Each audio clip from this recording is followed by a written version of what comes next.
And I don't consider it tripping if you already know what it is. well, and also in my case, the couple times that I've thought that I might have had COVID, I've gone and got tested because it was like abnormal. And the tests were negative, so, you know, I tried to get tested over the break because I was sick, yeah, and the first test available was like a week and a half later. yeah. I was like, okay, and I had to get a test already, like to go back on campus. Well, I was gonna say, you all had the test to come back on campus, right? Well, I did. I didn't because I'm fully vaccinated. Okay, all right. I didn't know how, what they, if everybody Yeah, had to it was get either tested. negative test within like 2 weeks or full vaccine. Okay, all right. For us, we don't, I mean, you know, can be vaccinated or not, but we don't have to show a test to come back in either, whether, you know, regardless, but Yeah, but I know for the athletes, if you're not vaccinated, you have to get what, tested every week? but they almost, I think they got pretty much everybody. Yeah, right. Well, It's always on a day where I don't have fun. So one reason I wake up early. oh my God. Well, we can all hope that this comes to an end soon, right? Or at least becomes more manageable, because I think we're all at the point of fatigue.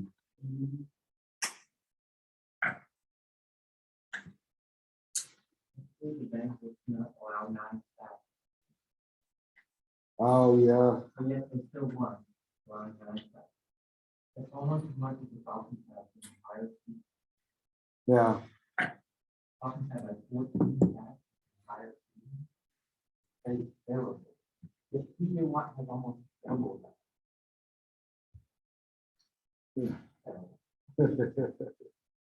But at least we're not $74 million against the cap. There you go. The Saints are, that's why. Yeah, Well, that's one of them. I was gonna say, that wasn't the only reason. No, it was not. Yes.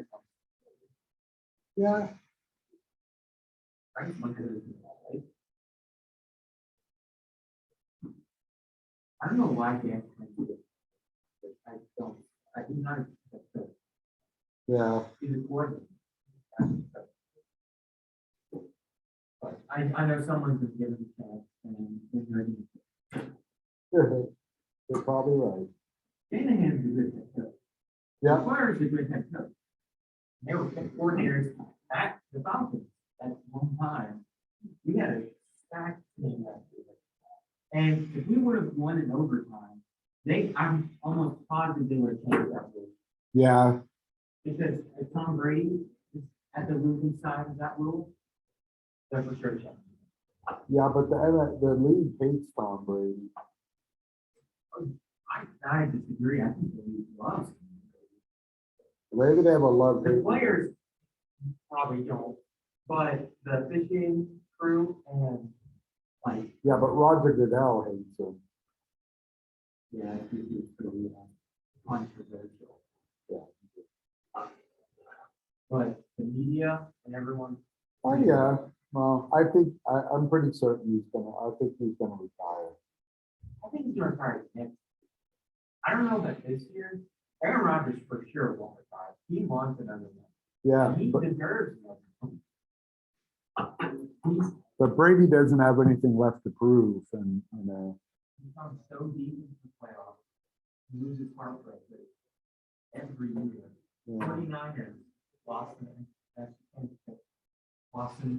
the divisional. Yeah, Lost against the Bucks. NFC Championship. I mean, we just go on and on. We're in his first divisional league. Win the Super Bowl as a wild card. And he probably thinks, oh, it's gonna be easy. Win another one. No. Lost to the Seahawks in the wild card off the onside kick. yeah. Well, I'm still ready here, so. I really don't know. No. Hey, Mary Grace and Avery.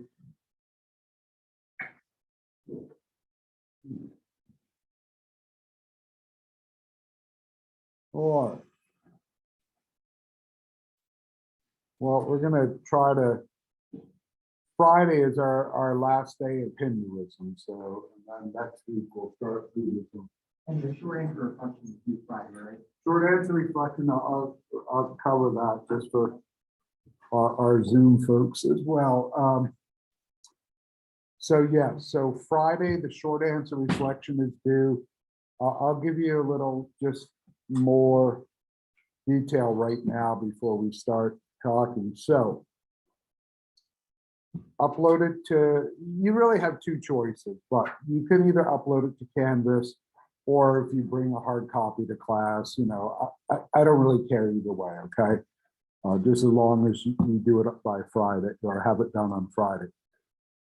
You're gonna write about your experience in reading and discussing the Bhagavad Gita, okay? So how it struck you, and part of our conversation on Monday about the different observations you made, any of those things. You don't have to do any research. I want it to be a page, double space, your name, the class. If it flows over into a page and a half or something, that's fine. But, you know, I also, this isn't an epic. You're not writing a Hindu epic, okay? You're just going to write your reflection about it.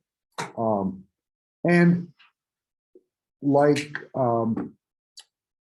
Monday, some of you observed other connections, like Avery observing the connection between Abraham. If you make those kind of connections and you sort of had that, then that's great. Did you see I sent you the link for the YouTube? Yeah, I did. Okay. But anyway, just so you know, so you can, you know, I mean, it's not, you know, as long as you read the Bhagavad Gita, you can make your own observation. But I think we had a pretty enlightening conversation on Monday, so it might be helpful. And that's really it. And once you do this one on Monday or Friday, all the other short reflections follow the same format. The material will obviously be different, but the format is the same. So once you figure this out, boom. Yeah, if you read more of the Bhagavad Gita on your own, you can discuss more about it. I'm going to give a little bit more about it today, just really to wrap it up so you can sort of understand what happened beyond where we read. But I'm not expecting you to have read the whole thing and make observations on that in one page. But if you did read more and you want to include that, that's fine, okay?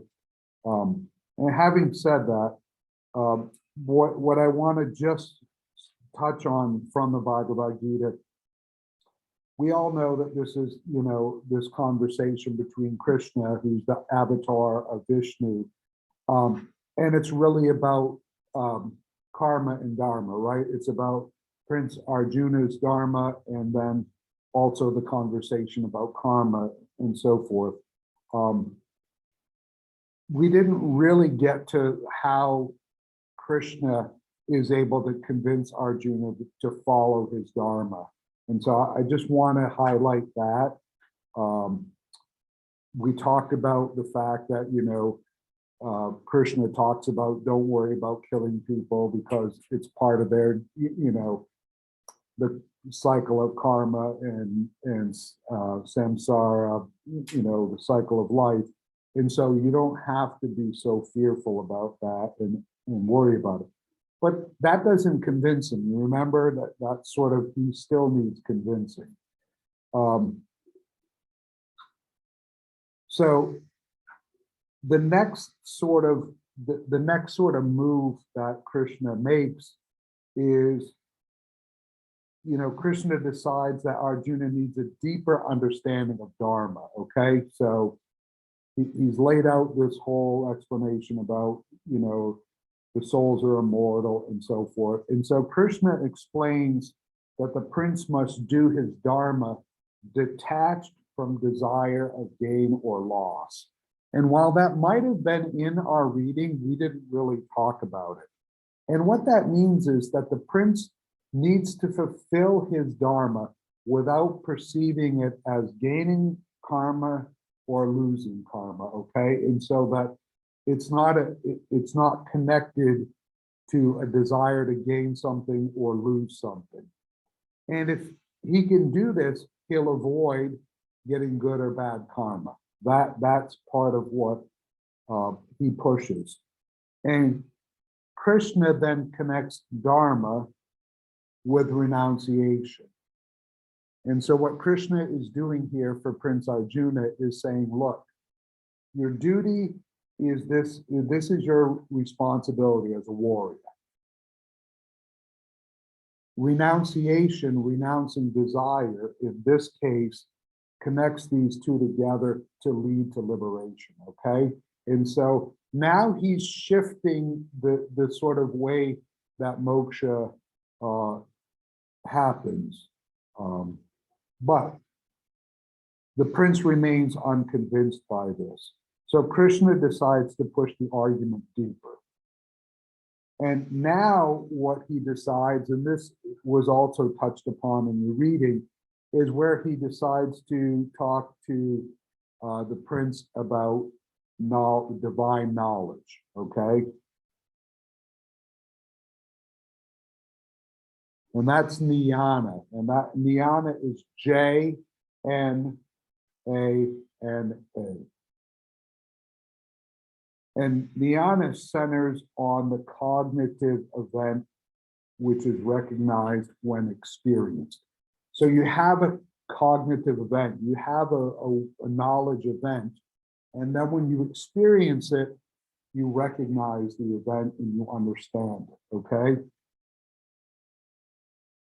And this knowledge is inseparable from reality, and particularly it's inseparable from true reality, which is Brahma, okay? So you can't divide those two. And so what happened, do you have a question? Okay.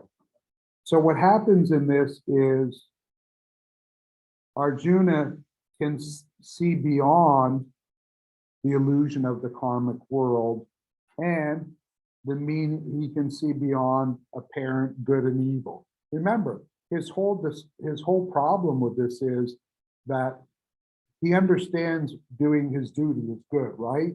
But he believes killing his kinsman is evil, right? That's what he's wrestling with.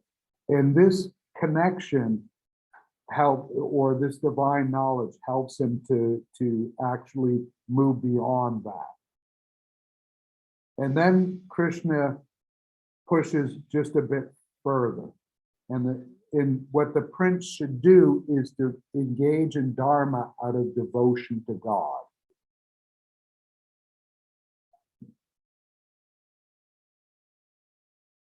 And so basically what he's suggesting is that the prince needs to have surrender to God, okay? And in doing that, he will enter into union with God. So this is similar to the notion that, some mystics in the Christian tradition talked about when they entered into a state of prayer, ecstasy, they actually entered into a union with God, okay? It's the same notion that the priest, the Brahmin, when they perform the rituals, they enter union into God, okay? That's the same thing that's going on here. And then what Krishna does, he gives the prince the ability to see the world from the eyes of Vishnu. And that's when Krishna reveals himself as Vishnu to Arjuna. And then the prince discovers that all gods, as well as demons, evil as well as good, coexist within Krishna/Vishnu. And that leads him to the realization that even the evils of war are somehow part of God.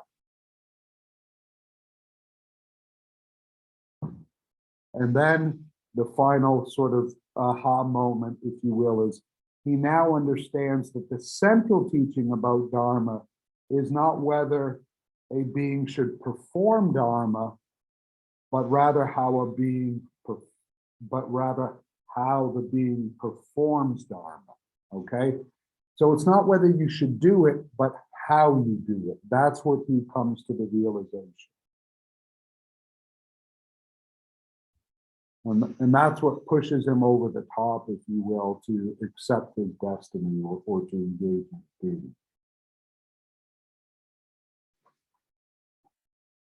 Any questions about that? I just thought it would be important for us to sort of close the loop on how Krishna gets Arjuna to move to that point. All right, we're going to look at some of the Hindu festivals briefly, and then we'll start talking about the caste system today, and then finish it on Friday.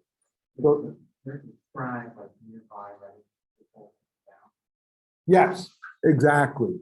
So imagine that this is the room or the space where this is happening, and Krishna is over here. Krishna is here, and you all are representations of the prince. Okay, over in that far corner, there's a scribe listening to the entire conversation between Krishna and Arjuna and writing it down, and that's how we get the Bhagavad Gita. It's from that scribe over here in the entire.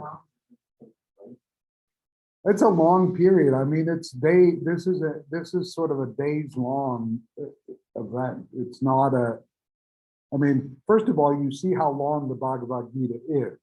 And so this is sort of a days long conversation. They start, Arjuna the whole day long, because he's really in sort of existential crisis. And he needs to work through that existential crisis before he can, in this case, proceed to do his duty and engage in the battle and become this. So the crisis lasts for days. All right. So here's the first Hindu festival we should talk about is Holi. And Holi is Holi. And Holi is coming up soon. It takes place in late February or early March. So right around the time we're going to have spring break here at Piedmont, Holi will be, and it can last between 3 and 16 days. Now you think, wow, how can a festival be between 3 and 16 days? One of the things that's important to remember about Hinduism, because there's no central authority or no central sort of standard of practice, in different regions and in different parts of the world where Hindus live, they might engage in this festival for different lengths of time. Okay, so some places they might, and it's usually seen as the end of winter festival that celebrates the coming of spring and divine love between Krishna and his favorite milkmaid, Radha. So, we've been talking about Krishna here as an avatar of Vishnu. The Holi celebration celebrates the coming of spring and the divine love shared between Krishna and his favorite milkmaid, Radha. Now, notice what in cultures that have agrarian, use agrarian calendars or cycles to think about things, what happens in the springtime? Anybody know anything about farming or animal husbandry or those kind of things? Well, it's sort of the start of the process. You start planting and all this kind of thing, right? So it's not surprising that you have a festival that celebrates the love between Krishna and his favorite milkmaid. It's a celebration of birth, new things, and this kind of stuff. So, what's that? Yes. So again, that brings the watering rains, right? That will then help with the harvest. So this is part of the whole thing that's coming into focus here. So leading up to the main day of the celebration, people that are devotees sing love ballads, and recite stories about the romance between Krishna and Radha. Now, one of the things that's also important about, have any of you ever seen a Bollywood movie? Yes. Okay, well, you know one thing, they're really long, right? What else tends to be the case in Bollywood movies? Singing and dancing. Singing and dancing and lots of sort of dramatic, like, They're very pretty. yeah, Very fast for that. what's that? Yeah, they pump them things out. Yeah, but many of the Bollywood things, part of the whole culture in religious practice of Hinduism is all about song and recitation of poetry. And so this is why Bollywood focuses so heavily on it. Many of the Bollywood movies or plays or dramas that Hindus engage in are reenactments of these things, which is part of the reason they can be generated so quickly, is because they're not necessarily writing new scripts. They're just reimagining an old script or something like that. So, and that's also why they tend to be long, because think if you were going to make a Bollywood movie about the Bhagavad Gita, how long that would be. It would be a multi-part thing. Anyway, so this is one of the things. And then on the evening before the main day, they light bonfires. And then on the main day of Holi, participants throw, and you might have seen this. Have any of you ever participated in a paint run or a paint walk where they throw this sort of, this comes from the practice. This is what they do in the Holi festival, is they throw colored powder on the individuals. And so you'll see people. Yeah, so that's where those paint runs come from. Not that, but it was another way to get people excited about it, and they were in a way borrowing from the Holi, and so yes, it's exactly, and this is why, because people will line the street and they'll come through and they will just throw multiple colors of powder or paint on the people coming through.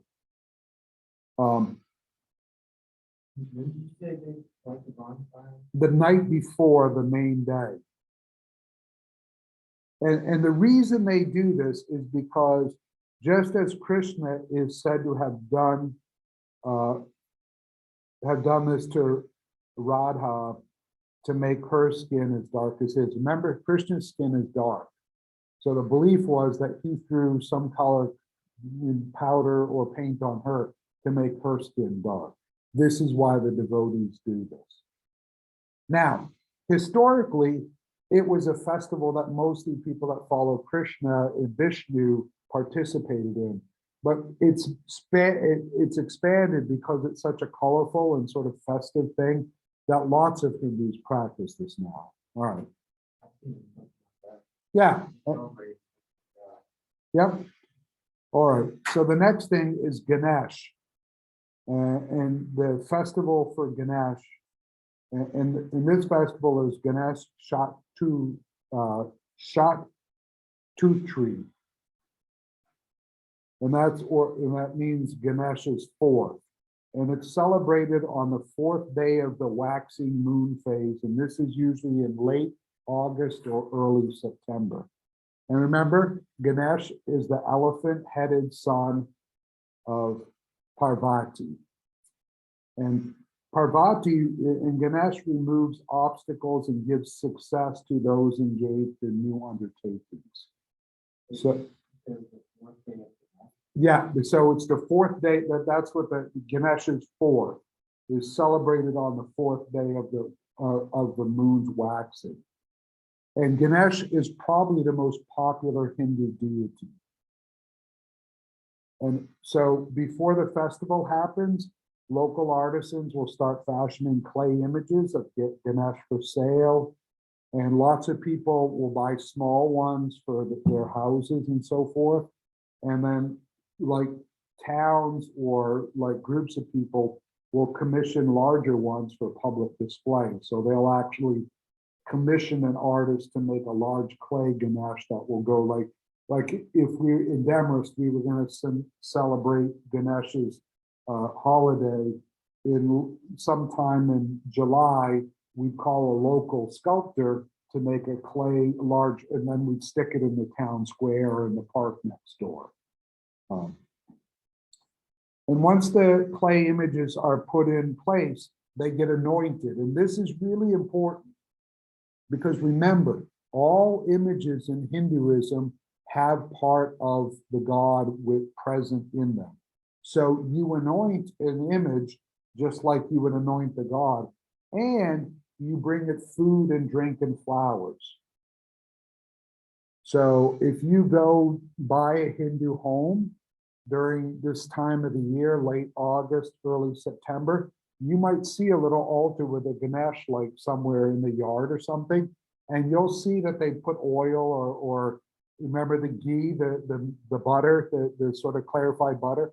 They'll pour the clarified butter on the Ganesh statue, and then you'll see food and drink and flowers at the base of it or next to it or something. And then to entertain the deity, they sing songs and chant there. And they wave a fire blessing before the deity. So the smoke there, remember, in Agni, the smoke lifts up to go to communicate with the gods in heaven. So, and then at the end of the festival, the clay images are taken to a pond or a river or to the sea, and they're immersed in the water as the final sort of ceremony. Yeah, or like here in Demorest, because we're not near the Ganges, they might take it over to Lake Russell, you know, and they would immerse it in Lake Russell. Yeah.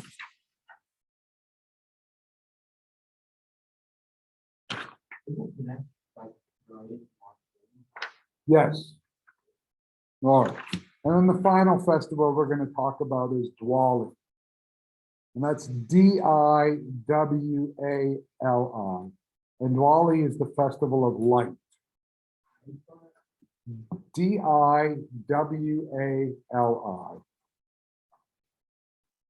And Diwali is the festival of light, and it's held in October and November. And the core of this festival extends over 3 days. And during it, the Hindus light small clay lamps filled with the clarified butter, ghee, or mustard seed oil, one or the other. And they place them along the walls and windowsills of their homes and surrounding pathways. And these lamps serve 2 purposes. They welcome the goddess Lakshmi. So that's the first thing. And remember, Lakshmi is the consort of who? Vishnu, but Krishna, but yeah. So they welcome the goddess Lakshmi, and they celebrate an individual's victory over evil. So this is a festival of light. And notice when it is, it's in October and November. So what's happening in October and November in the Northern Hemisphere? The days are getting shorter, right? And darkness is coming. And so this is the festival to, celebrate that. So the first day commemorates either Krishna's triumph over the demon Narak or Rama's return to the capital city after many years of exile. The second day, which is usually a new moon day, is dedicated to Rama's wife, Lakshmi, and Parvati's son, Ganesh. And then in preparation for Lakshmi's visit, a kind of spring cleaning takes place. And so Lakshmi will only come to homes that have been thoroughly cleansed, okay?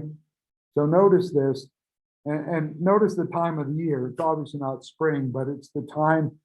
Lakshmi is not going to come into your house unless you've totally cleaned your house. So you will see Hindu folks during this time that they will wash everything, clean everything, you name it, they do it to prepare their house to get her to come through.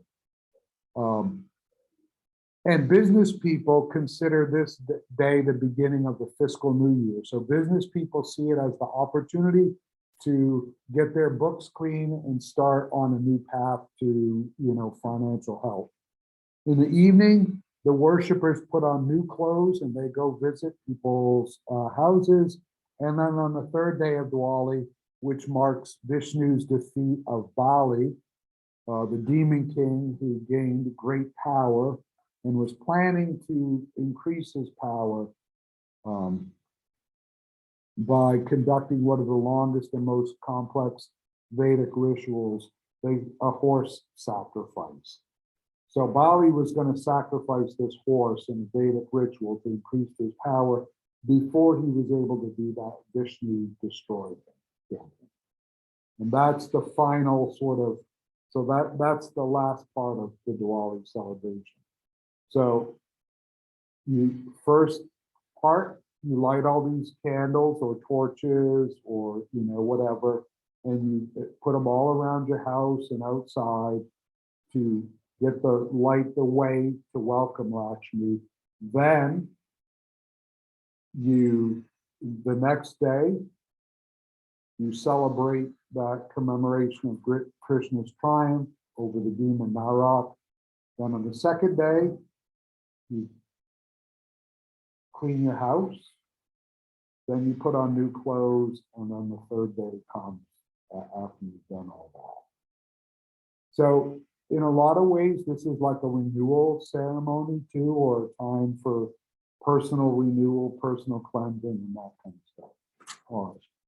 Questions, observations, thoughts? You folks on Zoom okay? Yeah. Great. Yeah. Sorry for just sort of running on here, but all right. Now a little bit about the caste system. We've got 15 or 20 minutes or so. So we'll talk about the caste system. And we've hinted at this a little bit, but and remember I said that the caste system functionally is not legal anymore in India, but it still is functionally present, okay? So prior to the caste system being outlawed, every Hindu, now notice I said every Hindu is born into the caste system of his or her parents. And the division of society into groups reflects the sort of reflecting and defining the division of labor. So one of the things the caste system does, aside from plays a role in your duty and your salvation story, it also defines labor, okay? So the nature of one's occupation is determined by one's level of purity. So this is really important to understand that the caste system is also connected to one's level of purity. And the higher you up on the caste system, technically the more pure you are, okay?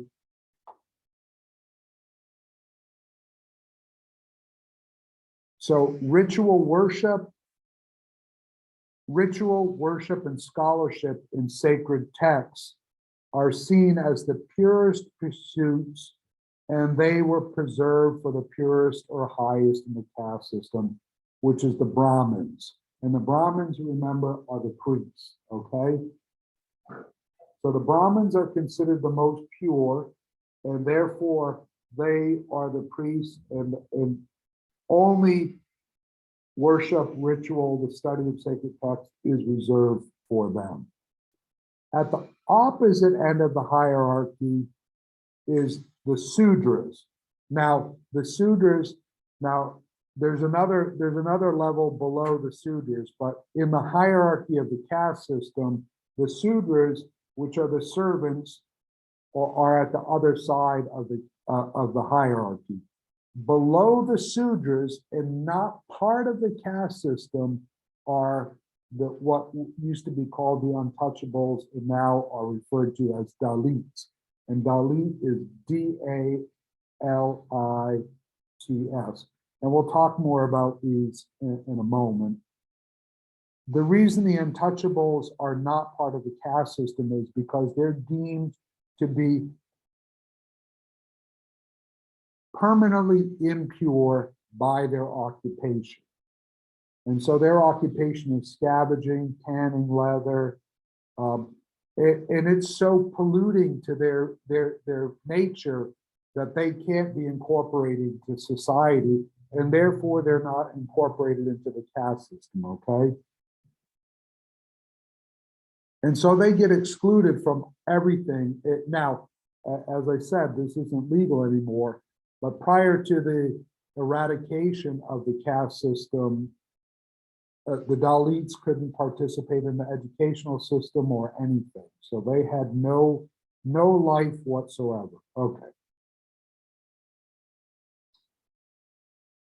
So in a traditional Indian village society, the caste determined most aspects of one's life: where you lived, with whom you could legitimately interact with, who you could share food with, who you could marry. And as a result, social mobility, especially for those in the lowest rungs of society, was almost impossible, okay? So here's the traditional system. And in the Hindu caste system is seen as a creation of Brahma. And remember, Brahma is the supreme God, creator God of the universe. And each caste member is believed to have emerged symbolically from a different part of Brahma's body, okay? So the four groups, and they're called Varnas, and the Varna is a V-A-R-N-A-S. And the first is Brahmins, and they're the priests, and they come from Brahma's mouth, okay? And why do you think that you might have the top and most pure emanating from Brahma's mouth? Exactly. And also they have the responsibility to interpret the sacred text and so forth. All right. The next caste is Kshatriya, and I'll spell that for you because that is a silent K.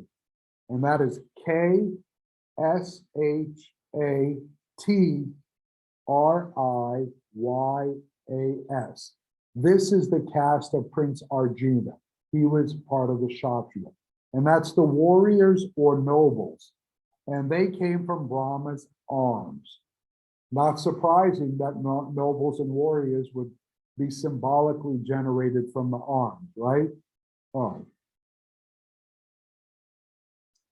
The next is Vaishyas. And Vaishya is V-A-I-S-H-Y-A-S. And they're commoners, and they come from Brahma's thighs. Today, a commoner would really be considered like basically an artisan. So you think of a business person, and that would be a commoner, okay? That's more or less how it was. And then the final group that was part of the caste system are the Sudras. And they're servants, and they come from Brahma's feet.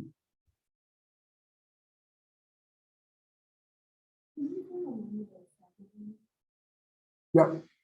The second one is Kshatri, but it's a silent K. So it's K-S-H-A-T-R-I-Y-A-S. Kshatriya. And so the Sudras, the servants, come from Brahma's feet. And obviously, again, what do servants do? They move around to take care of other people, right? So, and now you notice something. If you have a system that's based on purity and organized in a hierarchical sense, what part of the body would you consider the most pure in this kind of model? Well, the head, right? So, and then you notice the warriors come from the arms, the next level of purity. Then you notice the commoners come from the thighs. So you're working your way down the body, and then the least pure but not impure are the servants that come from the feet, because those things touch the ground. And then the untouchables, the Dalits, were, as I pointed out, they don't even fall into this hierarchy. And basically, they're born into that system and they have no way to escape that system either, okay? Each of the other castes, and we'll look at this a little bit more on Friday as we finish this up and look at modern day stuff. But each of the castes within it, I intimated this the other day, you have dharmas within each caste, okay? You have also subcastes or subgroups within each caste. So, for example, the commoners, the artisans that we might call them today, underneath that, there could be all kinds of levels of business people or artisans. In each level, you have a different level of responsibility. So the broad group is the commoner group or artisan group, but then there are subgroups underneath it, okay? And so one of the things that began to happen in Hinduism over time was that the caste system became extremely complex. It wasn't just that there were these 4 categories and that you worked your way up basically over time to the highest category and then eventually got liberation. Within the categories, there were so many subcategories that sometimes you just got stuck, you know, working your way up through like a stratification. If any of you have ever taken geology and you have the stratification and, you know, you have a certain era that's measured in the geological rock or ground, and then you see the lines. That's what we're talking about here. So within that era is all these different events. Well, here it's the same thing. And so what ultimately happened was that because the caste system not only was part of your dharma, your responsibility, it also dictated all your relationships with everybody that you interacted with. So imagine in this room right now, there are 5 of us. Even if we were in the same caste, we might not interact with each other because even in that caste, we might have been part of a subcategory that was different, okay?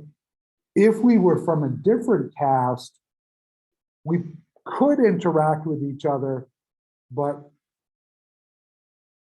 it would be deferential. So if I was from the servant caste and you were from the artisan or caste, I would have to be deferential to you in my interaction. And I might not be allowed to touch you, for example, okay? Or I might not be able to look at you when I speak to you or something like that. So this is part of how the caste system also functioned. The other thing it did, you couldn't marry anybody that, particularly remember I talked about women could never marry below their caste. Once in a while, men could marry below their caste if there was some economic or political advantage to it. But in general, you were required to marry within your caste as well. And the job that you got also was related to that. So you all sitting in this room, we'll set aside the patriarchal nature of it, because women mostly, even if they were in a caste, they still had a secondary, you know, they were still second-class citizens even to that caste. But we'll set that aside for the minute. You would only be allowed to come to school and go to a certain school based on your caste as well. And the level that you achieved in school would also be based on your caste. So for example, do you think servants would necessarily need a lot of schooling in this kind of model? No. So a servant might only be required or allowed to go to school, say to maybe 3rd grade or something like that. An artisan or that commoner, to be a business person, they might need to go to school till 6th grade or something like that. And then what would they start doing after they got through 6th grade? They would do some kind of an apprenticeship or mentorship, right? With their parents, their family members, and then to take over the business or whatever it was. The warrior, noble class, obviously they would need to be more educated, right? Because presumably they're at least going to lead armies and possibly become kings, right? The only people that necessitated doing full sort of educational system was the priestly class. Because again, they're given the responsibility of taking care of the sacred texts and interpreting them and potentially writing new sacred texts. And so they had to be well educated and well versed.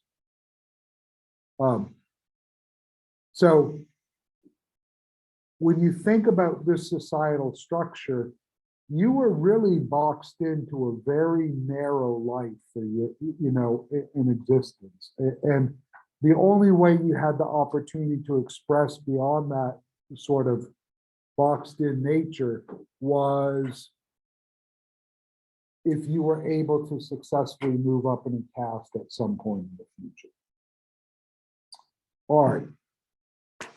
That's all for today. I will see you all on Friday and we'll discuss a little bit about what family life and so forth in modern Hinduism looks like. Thanks, folks on Zoom.